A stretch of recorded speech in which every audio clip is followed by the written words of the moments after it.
This is the Pastor Podcast with Randy and Andy. Andy Payton is the lead pastor at Methodist Temple United Methodist Church in Evansville, Indiana. Randy Moore is associate pastor at Methodist Temple. Their goal is to see Christ in everything and everyone. Welcome into the podcast, friends. I'm Pastor Randy, along with Pastor Andy. Pastor Andy, good to sit down with you. A couple days late this week, we're getting recording going. We are a little bit behind schedule. Yeah.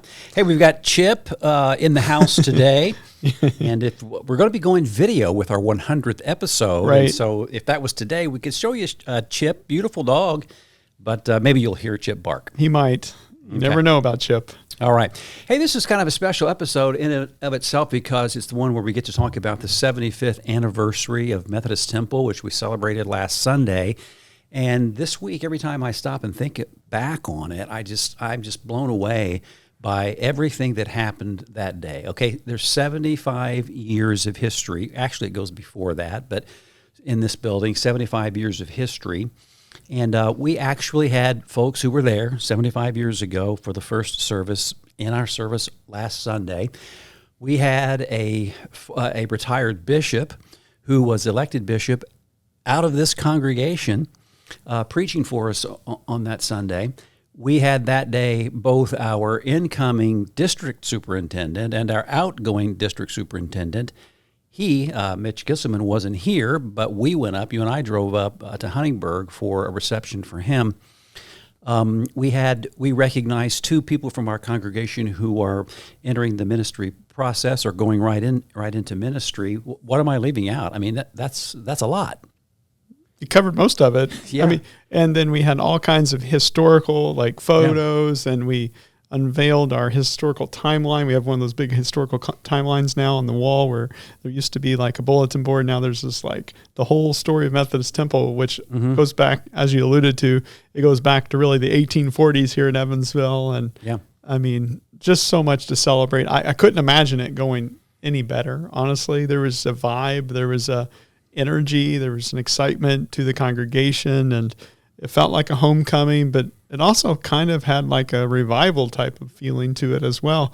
I mean, you could just kind of feel the buzz of the Holy Spirit with us. And so very much encouraged coming out of it. Yeah, and that timeline, which is going to be permanent, is a nice touch because otherwise we just set up some old photographs and some old documents, and then we collect that back up and store it, and it's gone. Mm-hmm. But that timeline will be there now forever. Yeah. And it reflects the culture of our congregation, the spirit of who we are. It talks about some of the risks that we took over the years, how we've changed and adapt because of the context that we found ourselves in. One of the things I love about the story of Methodist Temple is that we've always been a congregation on the go. We've always been a congregation willing to adapt and change. And I think that's why we're relevant, even to this day, is because, we're willing. Someone asked me once, like, what do you love most about Methodist Temple? And I said, there's a lot of things to love about our congregation, but one thing I celebrate big time is we're willing to try some stuff, right? I mean, there's always a reason not to do something. I mean, anyone can do that. Yeah. But to take a risk in Jesus' name, to step out there and try something, that's where it's at. And our congregation has historically been able to do that. Well, we're proud of John Hopkins, Bishop John Hopkins. He's the one I spoke about. He's the retired bishop who came to deliver the sermon. And, it's a proud moment, I think. I mean, you mentioned, I think, that Methodist Temple has had, 40 ministers through the years? We've had 40 clergy serve here at the congregation, and then we've had, 13 now go into ministry out of our congregation in the last 75 years. I've always heard that healthy congregations produce pastors. So we inspire. Yeah. People say, well, I want to do this with my life. And, the Spirit begins to move in that healthy environment in a person's life. And I don't think there's probably, in terms of a gauge, how do you know when a congregation is healthy? As a gauge, people want to go into ministry. They want to do this. Yep. And we've had many, many good, I'm sure, I don't know all of them. I only know a few of them, but we've had many, many good pastors. But John Hopkins would have to rank at the top solely based on the fact that they elected him bishop out of the congregation, which is unusual. Right? Usually he might have gone through, become a district superintendent first or taken that route. Am I right? Yeah, typically it seems like a lot of times a person will become a superintendent right before they'll be elected bishop. But the truth of the matter is anyone who's ordained as an elder like myself can be elected as a bishop. Their names can get put up on the ballot, and then people will vote on them. They'll vote them up or down. And Bishop Hopkins was elected, I think, in 1996. And that year that he was elected, actually there were 2 bishops elected.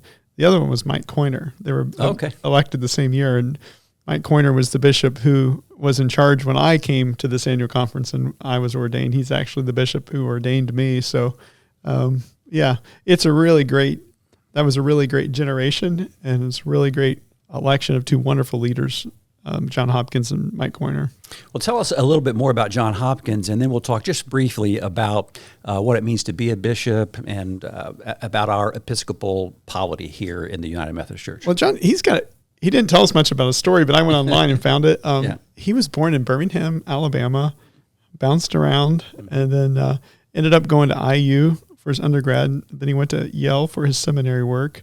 When we were having lunch with him after worship, he was telling us a little bit about the chaplain there at Yale was a really influential person in his life. And then if you look at the types of things that he did over the years, what makes John an effective leader was he served in a lot of different capacities, not just the local congregation. John served as a chaplain at a hospital. He served at a college campus. He served as a pastor of a 2-point charge. Ultimately, he served here at Methodist Temple. He was appointed in 1989 and then was elected bishop in 1996. And I think the thing that was helpful for John in terms of when he became a bishop was that he had a sense of a lot of the different types of things that pastors do. And certainly that has to be helpful as he was appointing people, to different places within the conference, within life of the church in terms of ministry. I think he got to Ball State University in 1997, which was the year I got to Ball State University as a student. I never bumped into John Hopkins as far as I know. What year was it? Did I say 97? Yeah. 77. 77. Yeah. Sorry. I was going to hold you accountable, Randy. Yeah, no, thank you. No, it was 87. Not 87. 77. 77. Yeah. But my interest at the time at Ball State really wasn't in church. It was the only time in my life really, but it happens. Things happen in college sometimes. Yeah. Well, at the risk of this being a bit boring, let's, for those who might not know, and I believe that there are probably lots of Methodists who worship and they never, ever really probably meet a bishop or only rarely. Right. So it's called polity, and our polity is called Episcopal. So what's important to know about that? Well, if I was going to, just to kind of put it in, modern terms, if you will, one of the things that is unique about the United Methodist Church is we are what we call a connectional church. And what that basically means is that we are not isolated congregations, but we are all connected through an entity that we call the conference. And our conference here is the Indiana Annual Conference. And so a bishop is someone who supervises that entire area of the church. And so Mike Coiner's someone I mentioned earlier. He was the bishop over the entire state of Indiana when I became a pastor.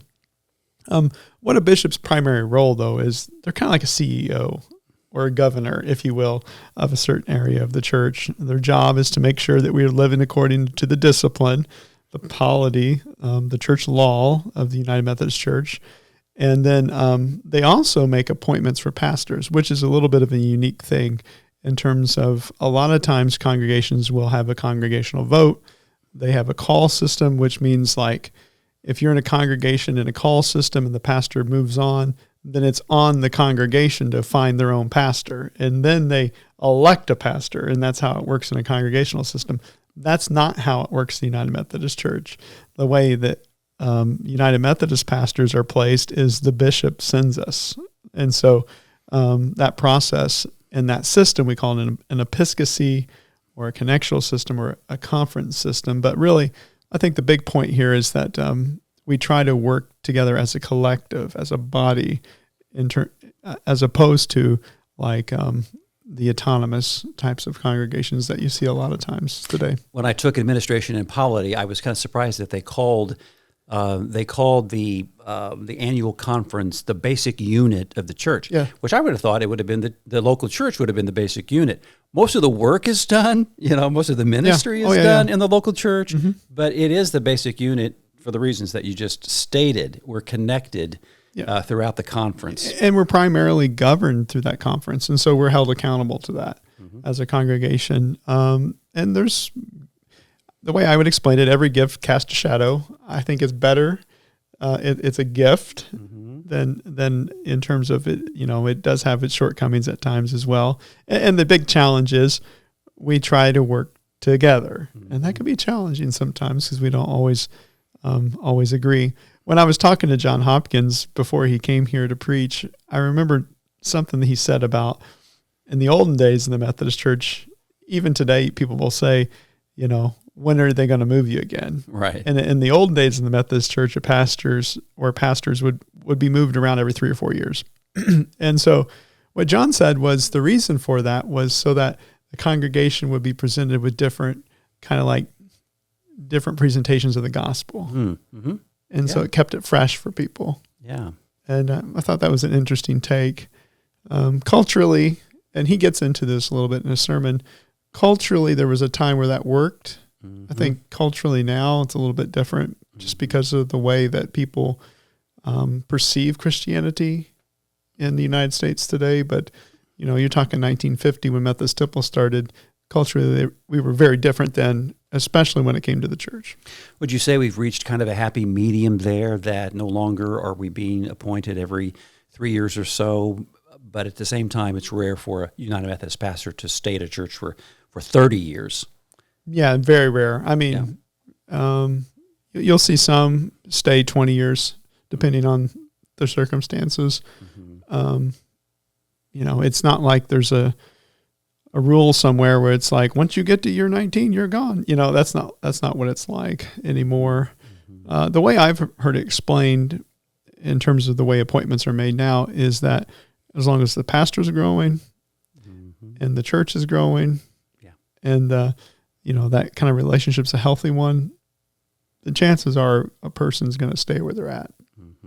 But there are times where, the pastor needs to move on, or the congregation is ready for a change, or it could be also sometimes that the conference really needs a certain pastor to be somewhere else too. That can happen.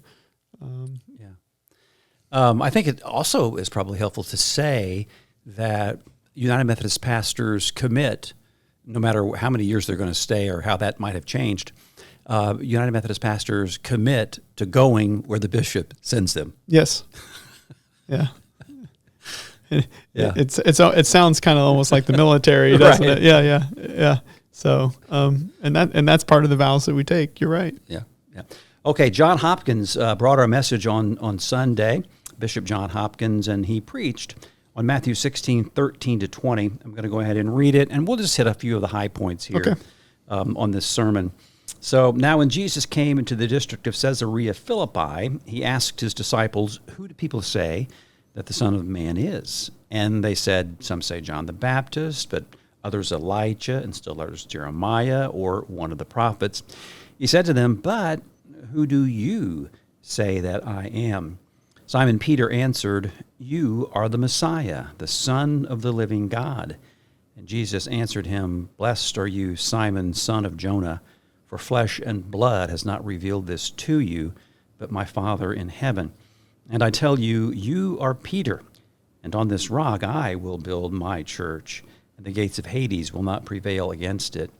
I will give you the keys of the kingdom of heaven, and whatever you bind on earth will be bound in heaven, and whatever you loose on earth will be loosed in heaven."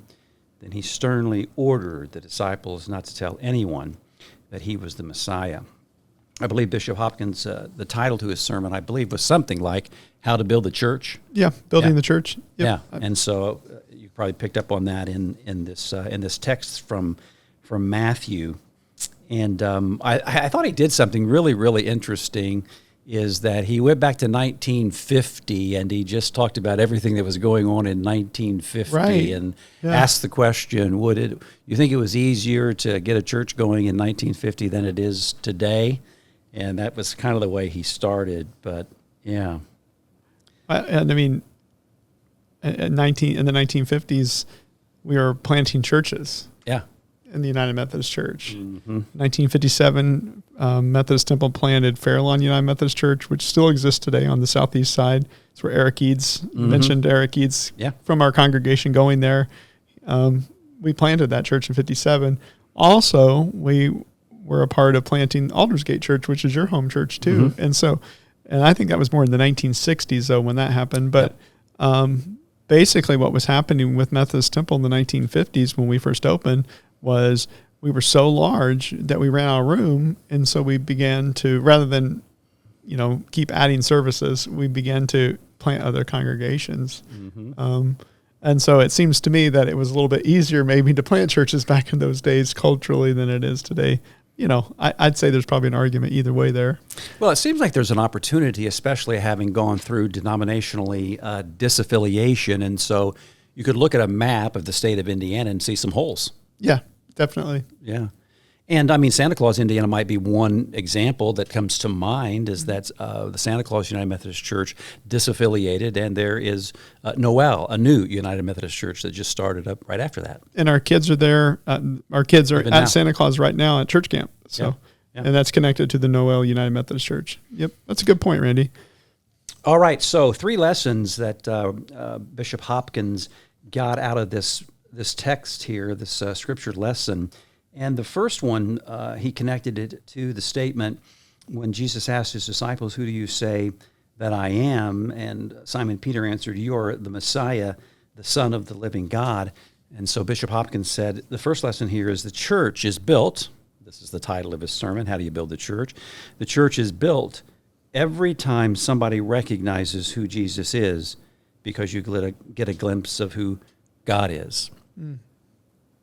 I think it seems like it's rather obvious, but maybe not. Maybe we need to be reminded that, minus Jesus, there really is no church. But I've spoken to people who have, I think this has to be rare, but I've spoken to people who have traveled and visited churches and seem to find the mention of Jesus rare, in the church. Yeah. Interesting.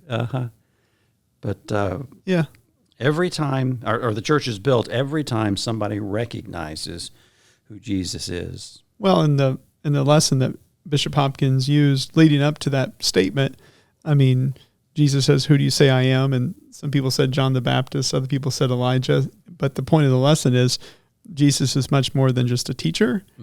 Jesus is much more than just a prophet. He's the Son of the living God. So I guess the theologian in me always begins to work here. Okay, what's that mean? Well, he's much more than just a person, really. And so even to put it out, step further out, what Jesus is the embodiment of, I would suggest, life itself. There was an old writer named Bonaventure who, when he was writing about the Ark of the Covenant, on the Ark of the Covenant, there were 2 angels. First angel, Bonaventure said, represented God as being itself.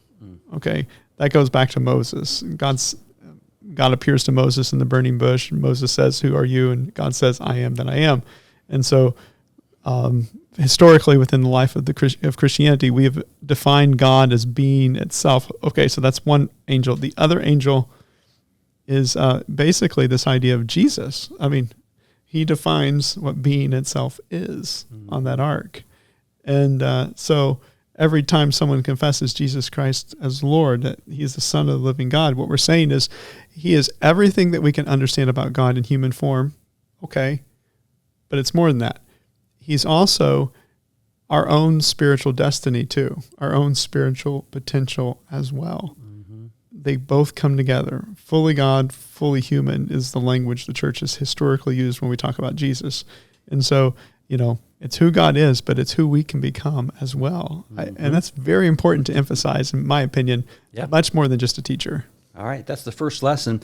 The second lesson, going back to that text from the 16th chapter of Matthew, had to do with verse 18 there, where Jesus says, "You are Peter, and on this rock I will build my church, and the gates of Hades will not prevail against it."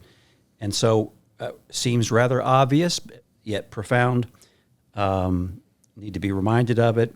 It's not us who build the church, it's Jesus who builds the church. Yeah, right. And I would argue, how true is that statement? Because you think about, like, let's just use Kingdom of Rome, for example.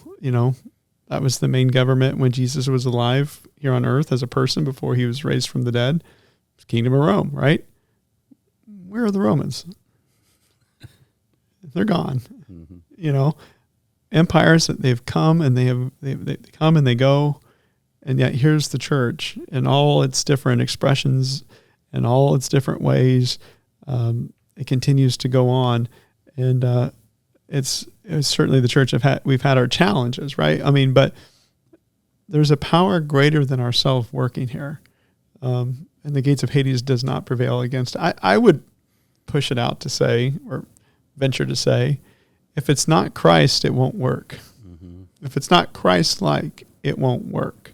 Mm-hmm. And I think it's hard to prove me wrong on that one. But. Yeah. And you're talking about love. God is love. Jesus is love. That Christ-likeness you're talking about is love. And Bishop Hopkins said, he talked about raising his kids, and he raised his kids here, and all three of his boys went to Harrison High School. He said that's rare for a pastor's children to all end up going to the same high school for the reasons we previously stated. But he said that he and his wife Elaine tried to be the perfect parents so they might be the perfect children. And this is the experience of us who are grandchildren. Now we realize that we don't grandparent the same way that we parent. We're not so concerned about being perfect grandparents or creating perfect grandchildren. We just love on them. And he said, if you want to build the church, you want your church to grow, just love it. Yeah. Love it like your grandchildren. Love it like your grandchildren. Yeah. It's good stuff. I like that line. Yeah. How do you treat your grandchildren? You want to treat the church the same way. It's so practical and true. Yeah. Yeah, because we can get bogged down in the details of church building or bogged down in programs and things like that. But at the end of the day, the real serious work is done in the loving relationships of the church, and that's the reason why people come to love their church. It's for those reasons.